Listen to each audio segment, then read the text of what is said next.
to You Can Do It Too, a podcast highlighting regular folks who followed their dreams and made it happen. I'm Joan Hutchinson, your restaurant maven. I've been described as a risk taker, though I never thought of myself that way. My mom always told me I could do or be whatever I wanted as long as I set my mind to it, and I believed her. I ran a successful catering company that led to owning and operating a top 10 Orange County restaurant and catering venue, prior to earning a bachelor's degree in business management and marketing. You know what I learned by going to school after all of that? You don't need a degree to accomplish your dreams. You need drive, passion, and a belief in yourself. You also need some caring folks who support you and believe in you. I didn't need a formula to tell me how to properly staff for a week. I needed common sense and a deep care for creating outstanding dining experiences for my guests. I've been coaching and consulting with salespeople and small business owners for the last few years and blogging with business advice. I just wanted to do more, to reach more of you. I decided to talk with folks I admire, who kick ass at what they do, to show you that you can do it too. All right, welcome to You Can Do It Too. I am Joan, and today I'm speaking with Anne Gannon. Anne is a CPA and anything but your typical accountant. She spent her early years chasing the dream of professional golf and ranked 11th nationally in the Titleist U.S. amateur rankings and was the reigning women's Eastern amateur champion. In 2004, she turned pro and spent the summer touring the country, listening to CNBC and reading the Wall Street Journal, and discovered that her true love was economics and business. So she pivoted. Since then, Anne has gone on to consult and do accounting for restaurant owners and helping them achieve their goals. With over 20 years experience in the field, Anne has a wealth of knowledge and expertise to share. She's also the author of 2 books, Never Again, An Entrepreneur's Guide to Creating a Resilient Business During the COVID-19 Recovery, and Shotmaker, An Owner's Guide to Creating a Winning Business. I hear she has another book coming out this year. So thank you so much for taking the time out of your schedule to talk with us today, Anne. Oh, thank you so much. Okay, I can't make the clapping stop. Thank you. We have so much to talk about. Okay, so first let's talk about golf. Did you have a parent that golfed? What was it that made you want to golf? Yeah, so I'm an only child. I grew up, my dad was an avid golfer.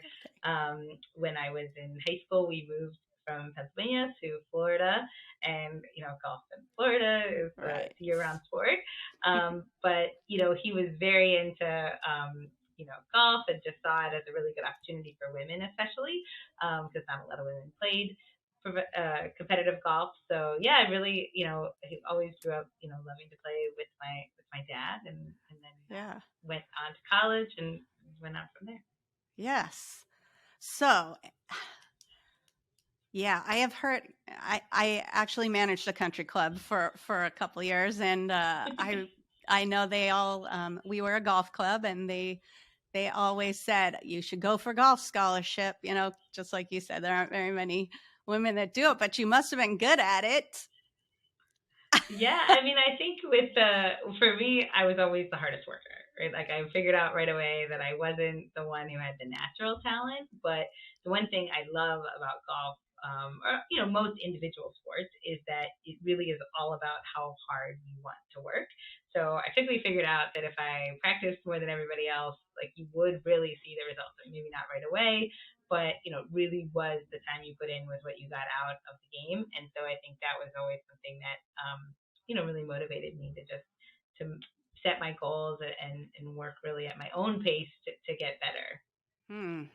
Yeah, I just talked about that on the podcast that dropped on Sunday. Was you have to do the work. You have to do the work. Yeah. So you did the work, and then it had to have been a big decision to turn pro. I mean, you mentioned in your books how few people make it. What was that process like? Like, when you decided you were going to do that, What did your family say? How did the people around you Yeah. react? Well, I think for me, so I went to I was in high school. I wasn't the best player. I was recruited by a couple of schools, but not had lots to choose from. But I was very thankful that Rutgers University gave me a chance in New Jersey, so I played for them. When I first got to college, the thing for me was that my parents hadn't had a lot of money growing up. It was always, really a struggle to figure out how you're going to play, and you were playing against a lot of kids who came from a lot more because golf is an expensive sport. Right. And so when I got to college, I figured out like, oh, in college, everybody has the same resources, right? Like it doesn't matter what club Right. your parents belong to or anything like that. I mean, your course, your school has a golf course and your school has a gym, and so to me Mm-hmm. that was like, oh well, let's go, right? So, Right. what I realized my first winter was most of the other people on my team took the winter off, and I had come from Florida, and again with my work ethic, I'm like, well, this is going to be the winter that I excel, right? Like, so I used to take the bus over across the bridge to where the fitness center was, and like with Mm-hmm. my golf clubs, I found like a racquetball court because this is before like indoor practice facilities or anything like that. I found a racquetball court where they had put like a little net down and I could hit balls in there. So literally just did whatever I could to work hard that winter. And then by the spring, I was a much better player. And then I played all summer. So by my sophomore year, I had won the East Coast Athletic Conference for Rutgers, which was the first time a golfer had done that, which was Mm. great. And then about 5 months later, my dad passed away very suddenly, and so I didn't know what I was going to do with golf. Like my mom was in Florida, I was kind of unsure, didn't want to go back to finish out at Rutgers, so I think people come into your life for, in great times. And a Uh-huh. pro who I'd never known before when my dad was alive came into my life. Someone had recommended, like, hey, go see this guy. I mean, I really wasn't sure if I would continue with the game. Mm-hmm. And he had me come out for a lesson and just basically said, knew my story. I'd shared briefly. And he said, if you show up when I tell you to come and you work on what I tell you to work on, I won't charge you, and we'll just make this our path together moving forward. And Wow. he had lost his dad at a young age. Like he was so like very He was like to taking the you under point, his wing. right? And he was like so Yeah. to the point. He's like, I know you're going to be a mess for like a year, so we're not going to worry about tournaments. We're just going to rebuild your golf swing. And I'm like, Wow. okay. So literally for a year, I just like, or more than that, I showed up whenever he told me to. I did whatever he told me, which was such a great way to deal with all of that, right? Because, Mm-hmm. I didn't want to think about anything else in life, but going to the golf course, it was like, okay, we can talk about swing playing. Like, this is amazing. And Right. so I think it was during that year that I said, you know what? I'm going to give golf a chance. Like, I'm really going to focus and see how far I can get. It was really hard to come back. I missed a year Mm-hmm. competitively. Um, Kind of just finished up at Florida Atlantic University. They didn't even have much of a golf team, but with my coach, we sort of built out the summer season, and so it was in the summer you can go play in all these amateur tournaments, and you have girls from Duke, you have girls from UNC. Like it doesn't really matter the college rankings; it's all Uh-huh. about these amateur points. And so by building out my schedule, we knew by my senior year like I'd have a chance. And then when I won the Eastern, it was very validating to all the work that we had put in, Mm-hmm. and really then made it like, all right, well let's go try golf for a year. But I think we had put so much time in that I felt like it was worth a chance. Okay. So you put the work in and you thought, what the hell, let's just go for it. Yes. Yes. Yes. So Yeah, I think that what was weird about it is I had never taken the time to figure out like or even think about what life would be like as a pro. Like I'd focused so hard on getting to that point and right. having that opportunity Uh-huh. that once I turned pro, I'm like, wait a minute, like I didn't really think about this part. Like I don't know, but Yeah. Oh, that's funny because you think that you're working towards a goal, but really you were just focusing on the work at hand. You weren't thinking about the next steps and the next steps. You were just no. So then once you started traveling, you were like, okay, not my time. Right, this is not. Yeah, yeah. It was like Oh, one of the hardest conversations I've ever had was the conversation with my golf pro because I only gave it like a summer, right? And yeah. most people, it's like you've gone this far. Like, of course you're gonna try this for 3 years or 4 years, and to me, I'm like, yeah, I just don't. I just could never see. being a professional golfer being my life, because I Hmm. wasn't, I mean, I loved golf. I loved going to practice, but it wasn't all that I was interested in. I really had always been very interested in business and economics. And Uh-huh. most of the people who choose golf as a career path, I mean, they're obsessed with the golf swing. Like, you're Right. just someone who's, angles and shot things. And I'm like, by design, never thought about it. Like, it just wasn't something that really ever interested me. And I think that, for that reason alone, you're like, well, then I think there are other things out there that I want to pursue. Wow. Yeah. It's funny because I said, what would the people that were around you in your life think when you said, "Hey, I'm going to be a pro golfer?" You figure changing to being a CPA is a little bit easier to say, "Hey, guess what? I'm going to be a CPA," and then they'd be like, "Oh, thank God." Right? Well, yes. My mom, yes. I would say Yeah. yes. So you said you loved economics and business. Did you know that you were going to be a CPA at that point, or were you just No. I just okay? knew that, I mean, again, like, my parents didn't have a lot of money, so I knew, like, I needed to find a job. Like, this isn't, Hmm. it's not like you can spend 3 years just living in Florida and playing golf. I mean, that would Uh-huh. be fun, but that was not my reality. So, I think as soon as I stopped playing, I went back and just got a job at a country club, because I had always worked either in courses or Hmm. in hospitality as a restaurant server. So I was working on the weekends as a server, and then I would go during the week to a country club and just work in their pro shop. And again, people come in your life for crazy times. One of my professors from college was a member at the course where I was Hmm. working when I was just deciding, like, I don't think I'm going to go back. And she was amazing. And she knew, I had talked to her, and she kind of knew my major had been in economics, and gave the best advice to anyone out there that I always pass on was, accounting is a skill, right? You're not born as a great accountant. It literally is a skill that anyone can learn. And if you love economics, where there's zero jobs to people graduating Right. with an economics degree, there are lots of jobs people graduating with an accounting degree. So her thought was, just take what you love about economics, make it fit in accounting. It's really very similar, other than there's more math and accounting, but you can do it. And I was like, oh, okay. So she built out my whole plan of going back for my master's, like Nice. courses I should take, and was really just always the cheerleader of, there's nothing standing between you and an accounting degree other than not putting in the time. So if you're going to work hard, you're going to get this accounting degree and then have lots of opportunity. Hmm. Ah, great advice. I mean, you can because you can go in many different places, right, with an accounting degree, but at least you're going to get your foot in the door because you have that skill that other people don't want. I'm just the Well, and reality, I right? think the bigger, which is true, but I think the bigger thing was hearing her say that, because she was literally like the head of our accounting department, Mm, was the fact that I feel like so many times in school or even out in the real world, people, if they don't understand accounting right away, think that they can't. And I think just hearing her say, accounting's a skill. Like, read the book, you'll figure it out. It was like, oh, that's all I have to do. Like, I don't have to be born in accounting or know an accountant. Like, I just have to read the book. I can do that. Like, and that was just so eye opening. And I remember, much later in life, when I was first starting the larger group, I taught part time at a college, and the people I was teaching with hated me for having that thought, because it was like, no, no, no, no, like, 10% of your class can get A's, and then everybody else needs to get a. oh, I mean, it was such of this, like, if it doesn't come right away, like, you're not meant to be an accountant. I'm like, well, yeah, but we can tell them that anyone can be an accountant. Like, why can't they learn accounting when we know it's such a valuable skill and we know that it's right. needed in the world? Why are we discouraging people from learning accounting? Hmm.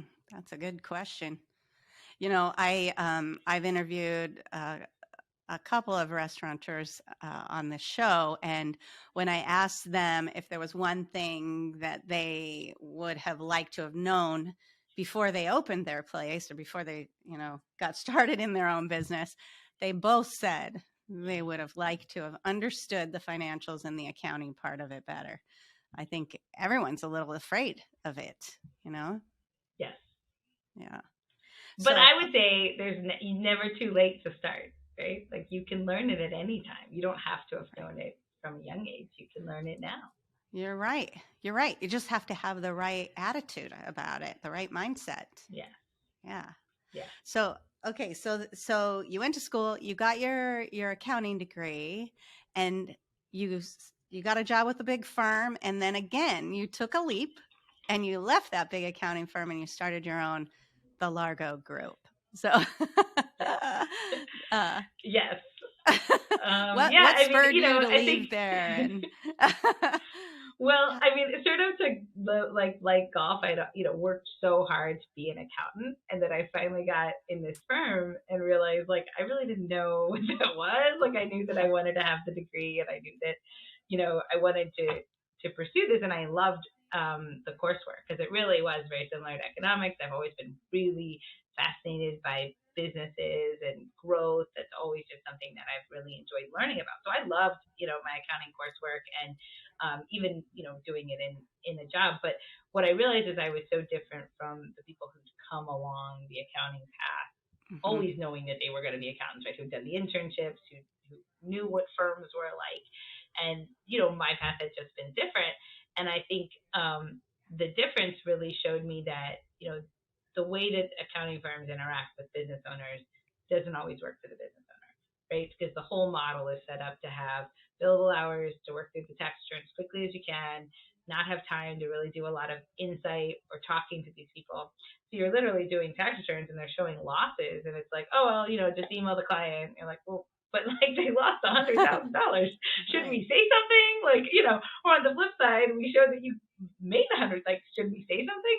Oh no, it's fine. Just send it out, and there'd be a little interaction, but I think there's such a difference. There's an expectation gap because the person who's paying for this return is expecting, right or wrong, for you to take an interest or want to learn about their business or know about their business, and there just isn't time. It's not that the accountants are doing anything wrong. That model, there just isn't time. Mhm, So right away, I'm like, well, if you could do this throughout the year and you could talk to the people when it isn't March, but you mhm, have more time, you probably would do a better job on the tax return, and they would probably be a lot happier when you are rushed during that tax season because they had time with you throughout the year. The other big disconnect was billing, right? Because there's no, accountants bill in billable hours. Oh, it took me 10 more hours, so you have to pay me, X right. times 10. Well, Mhm, that person doesn't understand that. Like, they don't know what it takes to do a tax return. So you telling them it took 10 more hours, it means nothing, right? right. So, the two big things that I saw that were broken were just this expectation gap and just a flat, like an understood pricing from the beginning. Like, if you're going to have a tax return done, here's what it's going to cost you. And then I think you, by doing that, have a much better relationship because you're able to have an open conversation. You're able to have more time to talk to the person and ultimately have a better result. So to me, it was like, I just don't enjoy doing it the old way. Like, if I'm going to do this work, I really want to get to know my client, have time to be a part of their business and make a difference, right? I don't want to just do a tax return for the sake of doing a tax return. I really want to feel like I'm part of your story, and together we're getting to a better outcome. So that really was the Liger Group. So do you think so like what you're saying to me is that when these companies are having their taxes, they're only going to their CPA to get their taxes done. They're not going to they're not using their CPA as their bookkeeper so that they have a more intimate relationship with their business. They're only going to their CPA for tax returns. Yeah, and I just think, across the board, I think, I was talking about this well before COVID, right? I've been in this Right. business a long time. But I think the reality when COVID hit is, as a business owner, whether you're paying for someone to do your tax return or you're paying for someone to do your bookkeeping, you need to know those numbers. And not Right. know them in the sense of like you're spending 8 hours behind the QuickBooks file. Right. Yes, that would be great. But Uh-huh. just fundamentally, you need to understand how you're taxed. You need to understand your tax return. I mean, I remember during the early days of COVID, tax returns that were wrong, and now you can't go get PPP loans because your tax return was incorrect, and your wages weren't reported correctly, or I mean, fundamentally, I really believe the biggest lesson of those times is that as an owner, you can't just say, oh well, someone else does it. Because I mean, we had people who couldn't get a PPP loan because they couldn't get their prior tax return from their their CPA because CPA was too busy, didn't respond, Oh and my literally like gosh. missed the first wave, got in the second wave. But as a business owner, you need to know where your tax return is. Like you can't just Right. have to email someone. Like fundamentally, you need to know how you're taxed. You need to understand, did you really make money last year or not? Not just what the tax return shows, but do you Right. have more cash in your hand now than you did last year? And if you Right. don't, why? Because these are not things that you can blame your CPA for not bringing up to you that your cash flow is down, right? Like as an Right. owner, there's things that you Right. need to own. And I think that that's really what our model tries to do, whether you use us or not, is just to say, like, I want to make sure you understand what we're doing, you understand where you are, and so you ultimately never have Yeah. That's that's a great way to do business. I love that. surprises. So, what made you decide to specialize in restaurants? I think it was just, I think through the golf journey, I had always been around a lot of hospitality, right? These are Hmm. country clubs. Like I grew up working, I think my first job at a golf course was when I was like 15. So I'd Hmm. always been in golf and, just from being around golf, you're around a lot of the, food and beverage, like you just are in that world. Right. So I understood, restaurants and, I'd always been in golf really fascinated by how food and beverage works Hmm. and the margins, how a lot of the clubs even lose money on food and beverage. So I'd always just Oh been my gosh. fascinated by that. The And way then the like I said, clubs in, do it in is college, a I'd always totally different world. right. It doesn't make sense, but it's a fascinating thing if you're a curious person to be like, Yes. wow, this is interesting. Hmm. But also in working in golf, being a server had always been the best job because you could work at night, you didn't have to be there till 4, and then you could practice during the day and then go Hmm. to work, for the Friday, Saturday night and make tips. Hmm. So when I was first starting to get into accounting, I realized that I just understood restaurants a lot more than people who hadn't worked in restaurants or been around hospitality. And I realized there's such a need because a lot of times as an accountant, they just get frustrated with restaurants because it's like, well, the books are always a mess, and then I don't get any information, and I feel like they didn't really understand how busy the hospitality owner is or how hands on they are Hmm. compared to other industries, right? Like that Right. hospitality owner isn't we're not returning your calls because they don't want to. It's because they're working on a Friday night. Like there's just an understanding there that I felt like I had that most accountants don't. So yeah, I felt like I really enjoy making a difference, and I feel like Hmm. the hospitality clients really appreciate someone working with them. They Hmm. appreciate someone who can take the time to educate them. Right. It's just a different breed than some Right. other industries. Yeah. Well, that's for sure. I mean, restaurants, in general, the crew is nomadic. They move around a lot. It's rare to find a restaurant, where the people have been there for 20 years because most of the time they move around. They gain some skill and then they go on to the next place. Um, Speaking of that, labor is the new pandemic I know. since COVID. I mean, during that COVID-19 pandemic, so many people, so many restaurants, especially, and hospitality in specifically. I mean, of course, all businesses were having problems because of the shutdowns, but especially hospitality. And now because of that, the hospitality companies are having a hard time getting labor back. They're struggling to get those people back. Not to mention the fact that in many states, where I am in Wisconsin, they're allowed to pay those tipped workers half of minimum wage. So, how now, because of these issues, because we can't get workers, um, the the dollar amount that we're having to spend on these crew members is much higher than ever before. How do you see the restaurant industry handling this new world that we're in? I know. I know. I mean, I really think it is the hardest part. I mean, right now we're in March 23, so we're kind of in the middle of tax season for 2022, which always is a good way to kind of see, the benchmark, like how people did compared to prior year.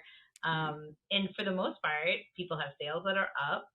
but their cost of goods were up and their labor was up substantially to the point Yes. that their margins have gone down. And I Mm-hmm. think that so much of that is, in some respects, when you look at last year, was beyond your control because it just happened so fast. Right. But I think in 23, this really is the time to be honest with where your business is and what is probably here for good. And the labor rates as they are, it's not going to go back. And the scary thing when you look at 2022 is, I might have a call with someone and it's like, all right, last month the labor was 35%, let's say, and it's a little higher than they think. And then they'll tell me, well, yeah, but I'm like way understaffed. Right. So, the scary thing is, you're already 5% higher than you were and you don't have a full staff. So I think Right. the most important thing is to really dial in to what is your expected labor. And what I think is, when COVID hit as a company, we immediately changed from being monthly reporting to weekly. Because to me, the biggest thing I needed to do during that time was find a way to communicate with my client and make sure that they understood what I was saying, right? Like I didn't want to just have like some report and you're like, okay, what does that mean? Like I had to get actionable information back in your hands as quickly Love as that. possible. And what I realized is restaurant owners don't think monthly, right? So all the monthly reports I'd sent out for my whole career really was like, oh great, thanks Dan, thanks for sending the report. But they think weekly because Right. everyone has a weekly sales target.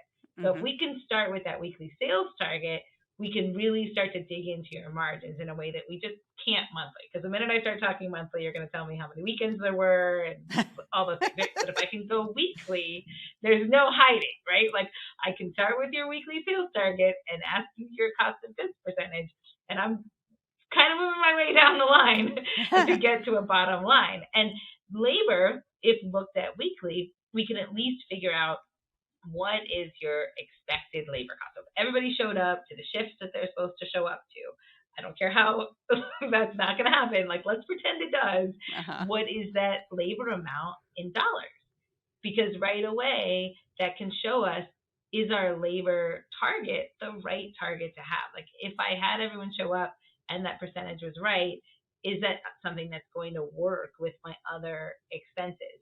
And Mm-hmm. that as a starting point, at least we could see, okay, if you say that that doesn't work, that's okay, but we need to dig into how do we make it work? Because Mm-hmm. that is the one amazing thing of COVID is that right away, the people that I was talking to, cross section of people from all over the country, all different sizes, they were able to immediately go, oh, wow, yeah, that doesn't work. Okay, here's what I'm going to do. I'm going to do extra catering. I'm going to sign up for DoorDash today. I'm going to, eliminate this manager, but make them an hourly shift lead. And like they were able to do amazingly creative things right away. And I think what we have to do in 23 is even though we don't feel that urgency, we have to have that urgency to make sure that our model still has those margins. Because I've done calls with people where it's like, oh yeah, like my food cost is still 5 points higher, my labor is still 5 points higher. And you do the math to the cash that you're leaving on the table, and it's a big number, right? So like we can't look at it as anything other than a math equation Mm-hmm. and really figure out how do we get our model to work every week from here on out with the new reality of labor because it's not going to go back anytime It's not. And I mean, so so basically you're going, stop being emotional about your soon. business. Yes. Let's step back. Let's look at our numbers. I mean, it's so hard especially for restaurant owners because, like you said, they're in their business daily. I mean, they are their restaurant. And Yeah. so it's hard not to be emotional. And it's scary when you're looking at those numbers because, like you said, you're going to have to pay it and the cost of Yeah. goods are still up. So, are you going to be able to increase your prices enough to cover? Probably not. You're going to have to figure out other streams of income. Um, Yeah. so, yeah, I mean, it's great that you're talking with them about those things because then at least you know, especially in the restaurant and hotel business. I mean, they are used to pivoting. They have, you know, it when you're dealing with hundreds of people every day, different personalities and different, you're pretty good at going, okay, I can't talk to this person about that. I have to talk to them about this instead. So, or I can't react with these people this way. I'm going to have to react with this way, or they don't want this. Nothing's black and white when it comes to restaurants. So they're pretty good at pivoting. Um, I mean, if during the pandemic wasn't an example, like you said, okay, so they're going to pay that 30% to DoorDash because at least it's 30% of something's better than 100% of nothing. And they said, okay, I'm going to make it so you can order online now. There were a lot of of point of sale systems that already had that, but the restaurants weren't using them. But then the Right. pandemic came and they said, oh, I guess I need to learn how to use that. And it wasn't as hard as they thought. Right. Yes. Yeah. Okay, so the pandemic was crazy for all these businesses, but especially restaurants and hospitalities. I already said that. You wrote Never Again, and you gave tools to these owners and managers so that they could better understand their restaurant financials. Had you been thinking about writing a book prior to the pandemic, or was it just spurred on by that? I mean, I think the biggest thing for me in the pandemic was just a new motivation to fight for the small business owner. When I had been growing up, my dad had been an entrepreneur and his business had failed.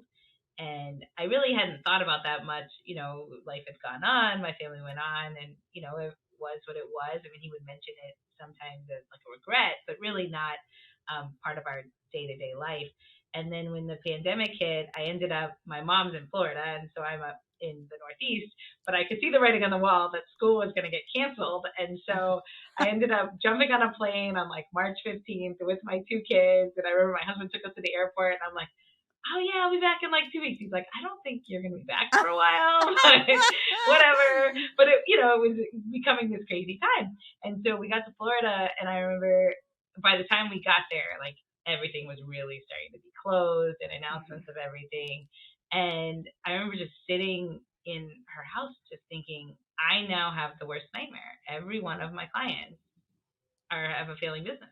Like there's nothing I can do. They all have closed their doors. Yep. And I am not going to be someone who sits back and watches this happen, because I knew what it did to my dad's psyche. Like he never was the same again. His ego was different. Like it had been his identity. And there were so many people out there just telling people to close, or like, oh, it's okay, get out of your lease, like just being so flippant about that. And to me, I'm like, absolutely not. Like we are not going down like that. We are going to fight. Like this is a temporary thing. Like people will figure this out. Like if you have a good business and you love what you do, like you don't know what that looks like when you don't have that anymore. But I know that that is not a good place. Like you're not going to be happier from walking away. And this may be a bad month. This may be a horrible month, but we're going to figure this out together. And so to me, it was just this renewed sense of like, the thing that makes me the most angry is you have all of these people in finance and accounting, and you have this wall, right? And it's like, well, if you're going to pay me for your time, then I'll help. Like, no, like we have all this knowledge, and you have these business owners who don't. And why don't we all work together and like figure out a way to simplify it? Because it all goes back to that same thing. Accounting is a skill.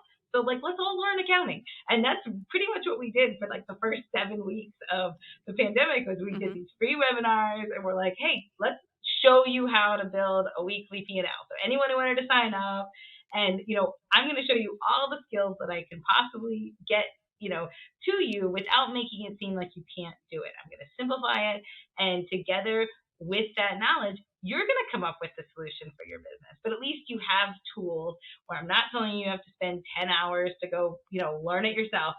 I'm giving you 15 minutes a day, right? Like it's just like when you're in high school and you have a test, right? If you get 15 minutes a day, you don't ever feel like you're going to fail the test. And that's really the goal, because if you have the knowledge, you're going to make good decisions. Because it's not like you aren't a good business owner. You're a great business owner. And running a business is a lot harder than doing taxes, I can tell you. Like all the things hospitality owners have to do. I mean, you're incredibly talented.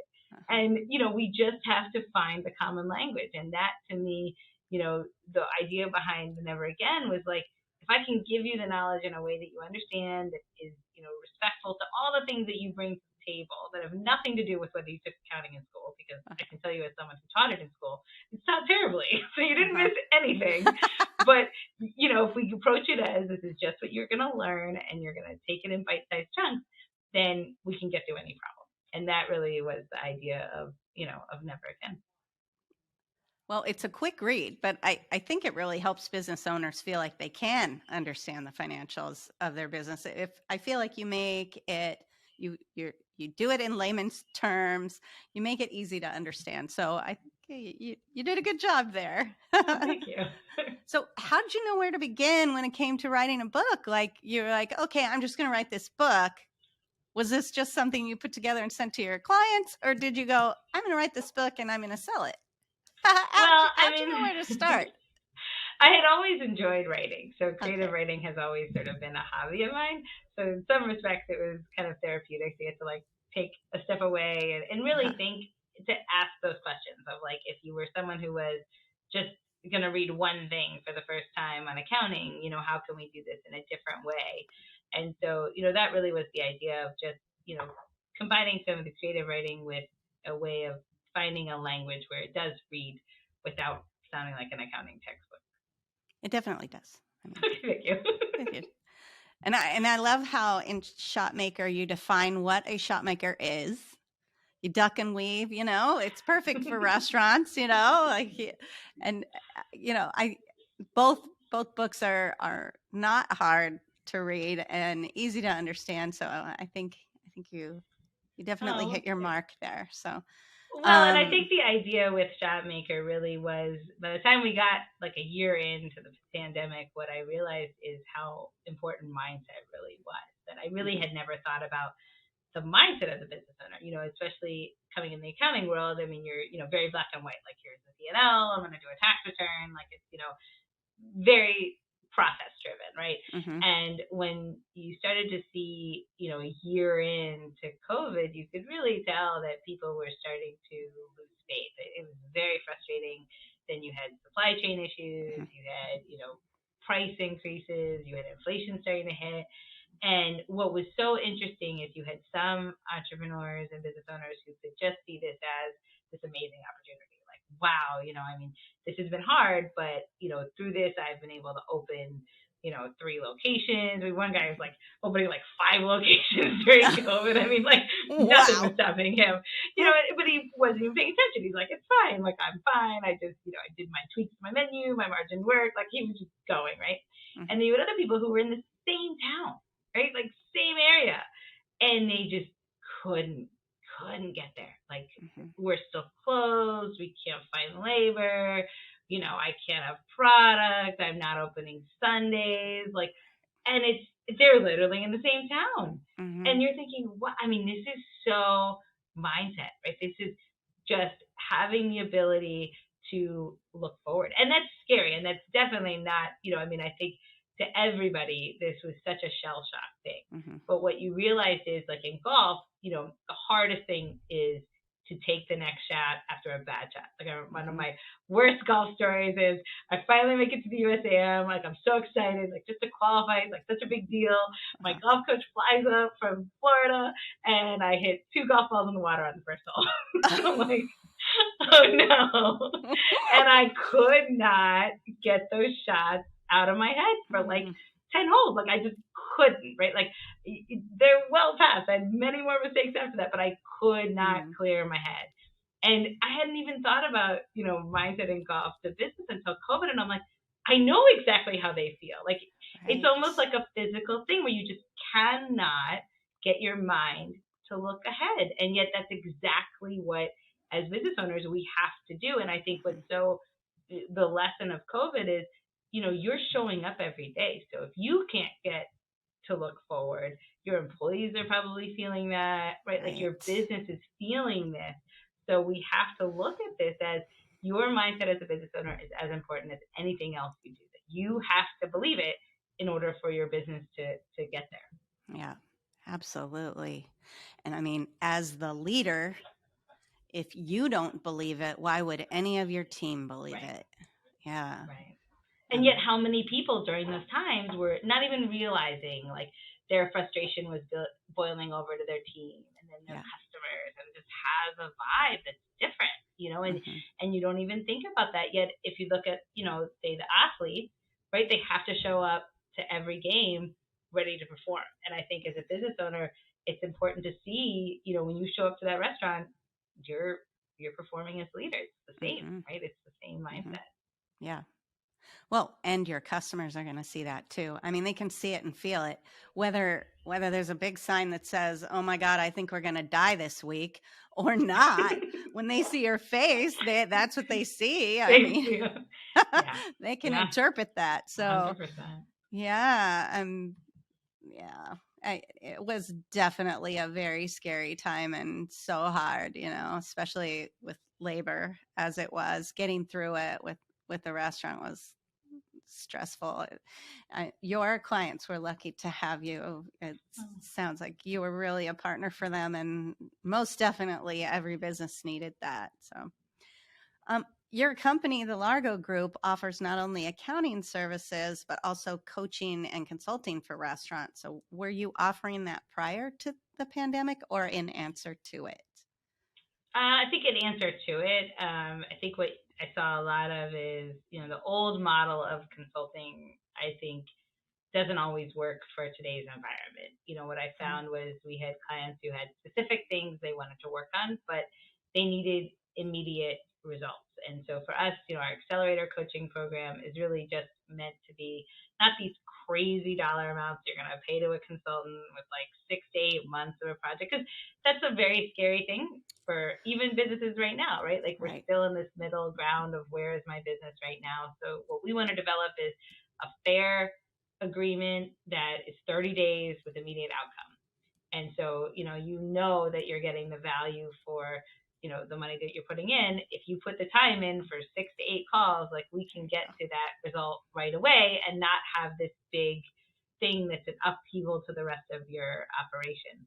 And then our franchise accelerator is sort of a little bit more than that, but really designed to help people get back into that growth mode, to really say, if you feel like you've kind of been sitting on the sidelines, but that your brand is, you know, destined for bigger, better things. Mm-hmm. What we really do in the franchise accelerator is really look at building a core foundation that gets you to that outcome. So rather than just like, hey, I'm going to go grow, like really taking the time to look at what that growth is, look at the core business model that you have, make Mm-hmm. sure that we're able to eliminate any speed bumps before they happen. So that way, when you are in growth mode, you really have a plan, and you know where you're going along the way. So, um, when you said that you think that the old way of consulting wasn't going to work anymore, like I think of CPA consulting as all about the numbers and not about the actual running of the business. Um, but obviously your company is offering that actually running of the business. Well, I think even a step beyond like our coaching, I mean, one thing that makes us incredibly unique is that yes, we are an accounting firm. Yes, we have accountants, but we also have people with operations on our team, because I Mm-hmm. really believe that you need to have both sets of eyes, Mm-hmm. internally as well as externally. So it's great to have a good mix of people from all different backgrounds that are on our team.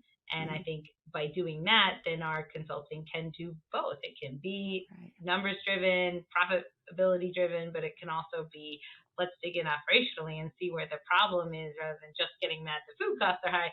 Let's actually have someone who knows how to fix food costs on our team. Uh-huh. And Uh-huh. that's what we have.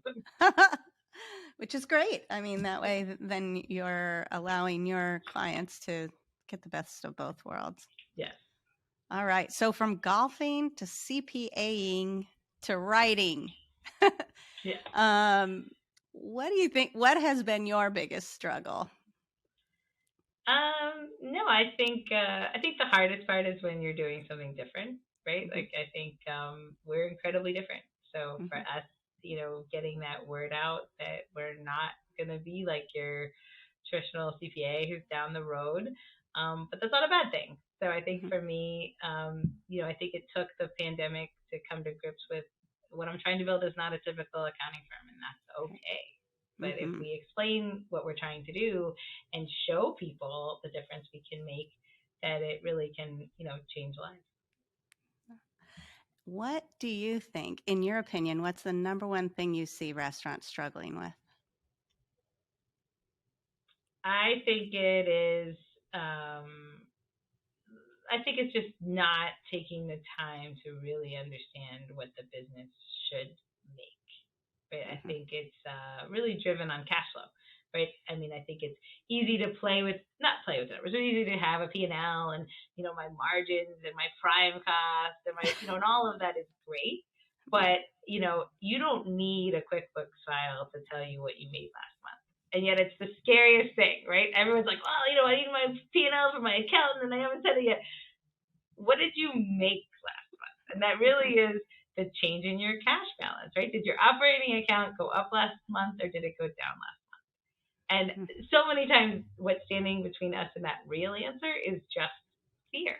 But if we're Yeah. not afraid of our cash flow, but we embrace it, I think you will be a better business owner and will be able to understand all the reports and everything. But it all starts and ends with really owning your cash flow. Yeah. Scary thought, but it is. But you're right. It's the way they look at it, right? So let's go. What's going to be my challenge that I have to work on this month? Because let's face it, as entrepreneurs, where would you be if you didn't have a challenge? You would be so bored. You know. So So true. look at your bank balance. Go. What am I going to be challenged to this month or this week? Well, and I would take it one step further. I would challenge you to track your cash balance for 30 days. Even in an Excel, just write down, okay, my balance was $1,000, it's 1,200. We know it's going to go up and down. So the people who are like chefs and perfectionists, this will drive you crazy. But all we care about is tracking your cash balance for 30 days. And I guarantee you will learn so much about your business from doing that Mhm. exercise. You just said 30 days, so it made me think about, so that's putting some stress on your team when you say, hey, we're going to make a difference in 30 days. It put some stress on your team, but also on the people that are hiring you, because you do have those people that will go, I don't know what's going on, but then they're afraid to look at their bank balance, or they're afraid to, they don't, oh, I don't have time to talk to you today. And the Yes. reality is, if they don't make the time, then they're not making the time to fix their business, Exactly. Yes. right? Wow. Okay, so you've got another book coming out. Is it coming out this year? It is coming out this year. Yes. And assuming it's on accounting. Yeah, so it's our franchise accelerator, the roadmap to building the foundation to helping your business turn from one to many. So really, the idea is, which I firmly believe is so important, is looking at your exit strategy first, right? I think a lot of times we get so lost in restaurant and hospitality that a day turns into a month, turns into a year, and Mhm. all of a sudden 5 years has gone by and we really haven't made any progress. And like you said, if you don't have time to talk to me today, it's probably not going to have time to talk to me tomorrow or the next day or the next day. So I Right. think the idea behind Franchise Accelerator is dealing with some of those core, bigger picture things now so that you really have options on the table as you grow. And what this is a lesson. And I've had the amazing opportunity over 20 years to work with franchisees, franchisors, large restaurant groups, large hospitality groups, and it's really taking what you see from the best and bringing it to a model where we can build a core foundation that works in the future. Because the truth is, the big guys aren't perfect, so there's never a perfect time. But we Right. have to really make sure that your model works, not just for today, but for your business of the Awesome. I already know somebody to buy that for.